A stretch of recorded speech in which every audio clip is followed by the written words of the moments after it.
Welcome back. It's your host GF, Toronto Maple Leafs weekly analysis.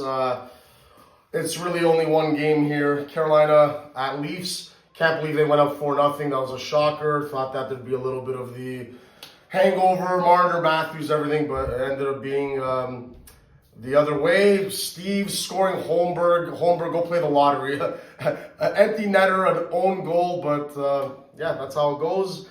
But sloppy at the end. This is the problem with the Leafs. 4-0, they take their foot off the gas. I have family here, coach, everyone. And, you know, that's the problem. They don't know how to shut the door. And 4-1 to 4-2 to 4-3. By the way, and again, guys, you know me. When I'm right, I'm right. When I'm wrong, I'm wrong. That's why you pull the goalie with 8 minutes left. That's why Rod Brendamore has my respect. 4-1, you don't give up. 4-0, you keep the game going. But when you get to 4-1, you've now opened the door a little bit. There's a little crease that team can pull the goalie. They have the firepower. They got Jarvis, Svechnikov, Burns, Slavin, Aho. So if Taylor Hall gets things going. So that one leads to another one. Couple deflections, bounces. I don't know what Riley was doing on that last one that Slavin scored, but takes an Austin Matthews empty netter at 5-3 to kind of put it away, and then they finish 6-3. But we'll leave that. I think everyone wants to discuss, even though I left it all in the video the other night. Four Nations face-off. First of all, that's the World Cup of hockey. For those that don't know, listen to me because I know better than you. And when I say I know things better than you guys, this isn't me with an ego trip. I'm just an honest guy. I know this better than you. That's why you watch me. None of y'all teach me. Very few people in the industry teach me about any of this stuff. I teach myself. I teach you guys. So I'm tired of hearing, after Canada wins, it's a little tournament, it's not a big deal. Fuck off. USA would have been going crazy if they won. You don't have the clutch gene. Matthews should have been a hero. He got robbed. I'm not going to blame him for getting robbed. That's why you got to give it to Jordan Binnington. Binner turned into Jordan in that overtime. In that whole game, he deserves the credit. Ray said I was wrong. I would have gone to other goalies, but he's the goalie. He's definitely the goalie next year in the Olympics. I don't care what his numbers are going into it. He's proven that, and he deserves another crack. And maybe he won't be good in the Olympics, but I have a feeling he will be. So congrats to Team Canada. Congrats to Mitch Marner, Austin Matthews, McDavid with the big OT goal. McKinnon, Makar, always unreal, but this is a Leaf show, so let's. I'm gonna leave Matthews last.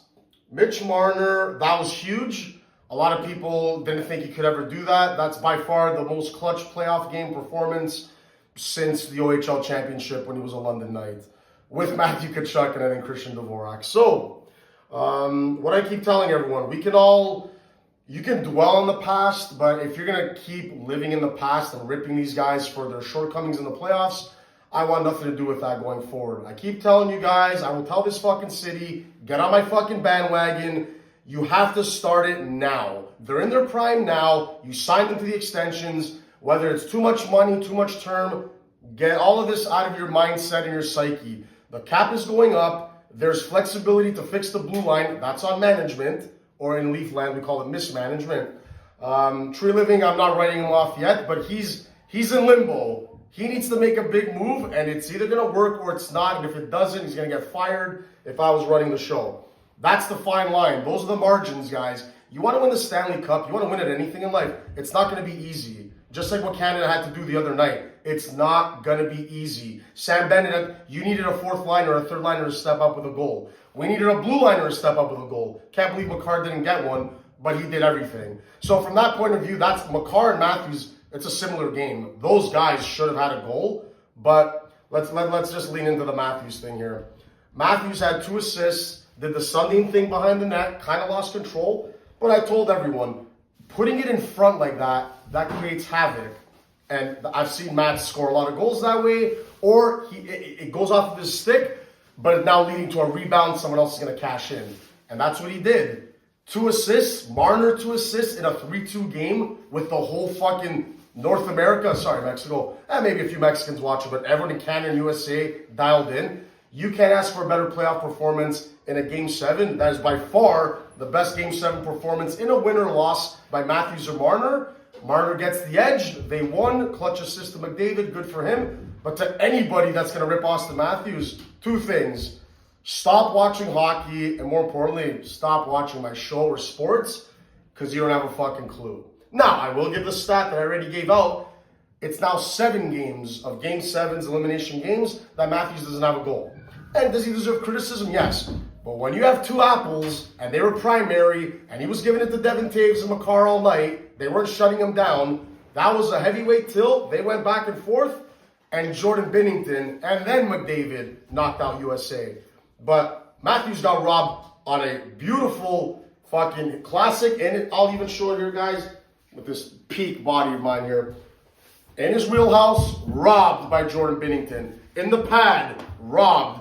Then on the side of the net, robs Brady Tkachuk, robs Matthews, and the one that I was ahead of the play watching with my buddies. I knew Gensel was going to get that pass through Marner's stick. This is Matthews' moment. And just because he doesn't cash in, that's not choking. I think I need to, people need to understand, choking is if Matthews was invisible all night. That was Jack Hughes, guys. I'm not trying to rip him for the rest of his fucking career, but for a guy who's supposed to be a superstar, Jack Hughes is on that Marner level, and he's supposed to be a better scorer. He was invisible. That's when you can criticize guys. Not what Matthews did. Matthews had a winning performance. USA had a winning performance as a team, and they came up a little bit short to a team that was a little bit better, and the goaltending was just a little bit better in the clutch. And the overtime, what can you say? Hellebuck had the one opportunity, didn't make it on these amazing Blades of Steel graphics here, hey coach. But that was a perfect shot by Connor McDavid, but Hellebuck could have made a save, but he didn't. And Binnington made the saves, and that's what it is. So, Binner, I will apologize again. You win the Olympics, I'm going to start calling you Jordan, because that's what it is. But Matthews and Marner, they took a big step, but it doesn't mean anything unless we see it in these next couple of years, because they're in their prime. Never mind what they did from 19 to 26. It's about from now until 2030. Can't wait for the playoffs. Go Leafs, go. And Canada will always be number 1 in hockey. And you know that, USA.